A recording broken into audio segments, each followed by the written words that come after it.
talking about Ossoff, talking about Schumer, and talking about the 7 Democrats plus Angus King who voted along with Republicans to end the shutdown. So those 8 first, why would they do it? I don't think it is short-term political expedience for their reelection. Why don't I think that?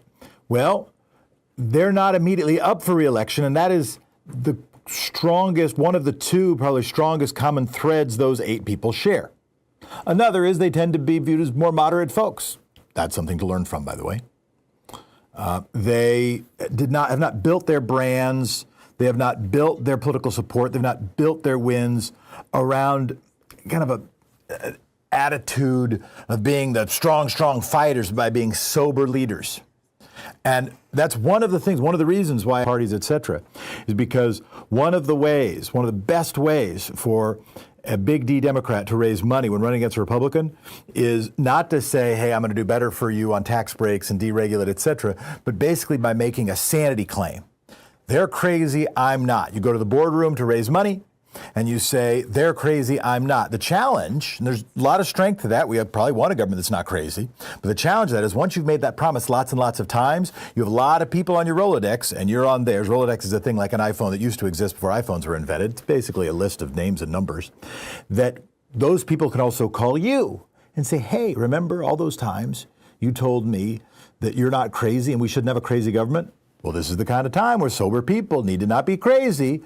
Guaranteed those calls have been coming. We know they were happening in Nevada. We know they're happening in Nevada with the industry was losing so much, with the hospitality industry that's such a big part of Nevada, putting pressure on the Nevada senator to side with the Republicans. We know that pressure was happening. So yes, political pressure was happening. Yes, it's seen through that lens. Yes, politicians see their own political landscape and map accordingly. I don't think it is most obviously and easily seen, most accurately seen as short-term political expedience because these 8 weren't up for re-election right away. In fact, I think that gets to the Schumer stuff, which I'll say in just a second. Ossoff. This is the most interesting vote, one of the most interesting votes. He voted no. Now, he is in a state that would be a very, very purple state, but for gerrymandering, and voter suppression. It is still a purple state, but it's a tough one for a Democrat. He won it. And he has to win it again. And it's going to be hard to win it again. And for years, one might think that the move to win in a state like that is to try to be like Angus King, is to try to be like John Fetterman, not John Fetterman before he got elected, but John Fetterman over the last couple of years. And be like Joe Manchin, be the person that a lobbyist would say, oh yeah, no, he's not one of the bad ones. They'll actually be with us some of the time.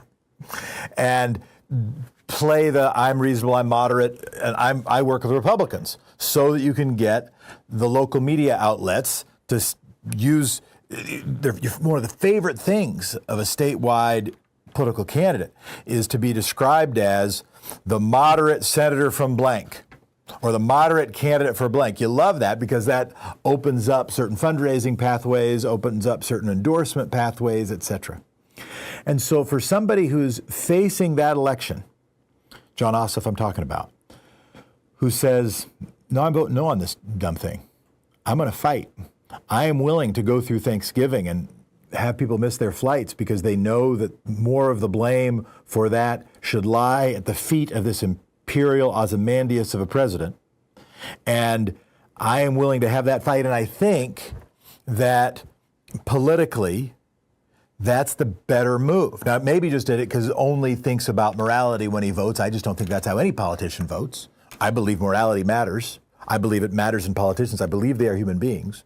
But in the job they are doing, that is not the only thing that's being thought about.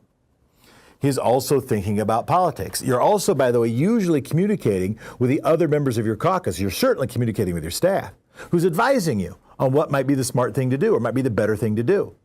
And the fact that he emerges from those discussions and says, I'm going to vote no. I am going to vote to keep the government locked up until we get a real deal on health care. That's interesting. That's interesting. I'd be interested in why you think he did that. I'll say why I think so. I think because he too sees, as you see, as I see, the energy that's growing in this country. The energy that turned out 7 million people on the streets. The energy that elected Democrats just last week. The energy that is resistant to an imperial Ozymandias of a president. The country that is realizing, wait a minute, the middle class matters, healthcare matters. Hopefully remember sometime soon the environment matters. Democracy matters. Fighting against corruption matters. Access to the franchise matters. And the movement of people who cares about that seems to be a more important thing to Jon Ossoff to appeal to cultivate, to build, than getting a line in the local newspaper or the national newspaper as one of the people who's willing to work with the Republicans. I find that really interesting. Now, Schumer. The question I asked was, is it time for Schumer to step aside? I think it probably is.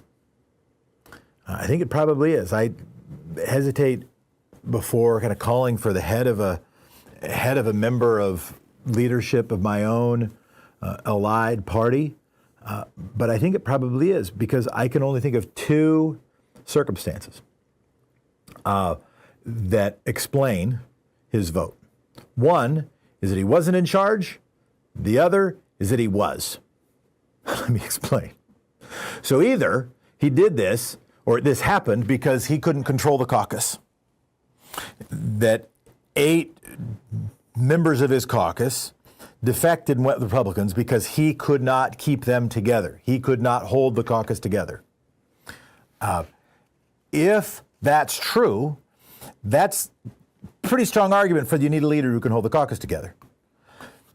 Because understand, I know that seems inside politics, inside baseball. I think that's one of the reasons this court sits. I think it's one of the reasons. Understanding that stuff is one of the reasons why our time together can be useful. So we can be more strategic to understand a little bit what's going on. Understand this negotiation, this act of brinksmanship, this, if you want to call it caving by those 8, you can, this deal making that happened, has to be also seen in the shadows of the next one. One of the reasons I think this is a stupid move, why I think there needed to be more stick-to-itiveness, is because what signal does it send when we get to the end of January and there needs to be another continuing resolution, and whomever is negotiating for the Democrats, for right now let's call it Chuck Schumer, says, hey, you better give us blank, you better actually fulfill, John Thune, your promise for there to be an up or down vote on health care, and oh, by the way, Republicans, you ought to vote with us to actually make sure that we maintain health care for Americans, at least a little bit. You guys have been gutting it. And if you don't, we're not going to let you reopen the government. And on the other side, they say, oh, really? We saw how that went the last time. Now, good news. It's good news. No, this is good news. It is also true that this is the longest shutdown in American history. So Chuck Schumer can go there and say, yeah, we did it for 40 days this last time. Do it again, we'll go as long as it takes. Challenge is how credible is that threat? So the caucus being together, the caucus holding together, and the caucus leader being able to speak for that in that negotiating room is really important. So that'd be an argument against Schumer. Here's the other. Let's say he was in control. I think that's just as likely. I think it's just as likely that he learned the political lesson when people were calling for his ouster the last time he capitulated with Trump and realized he couldn't do it again, but then was talking to his fellow caucus members and saying, well, what are we going to do? Not all of them, to be clear, because some were clearly blindsided, surprised, shocked, and disappointed. But talking to those who were going to defect and scripting it. Why do I think it was a little bit scripted? Here are my clues. One, the folks who voted with the Republicans. It was precisely the correct number that was needed and no more.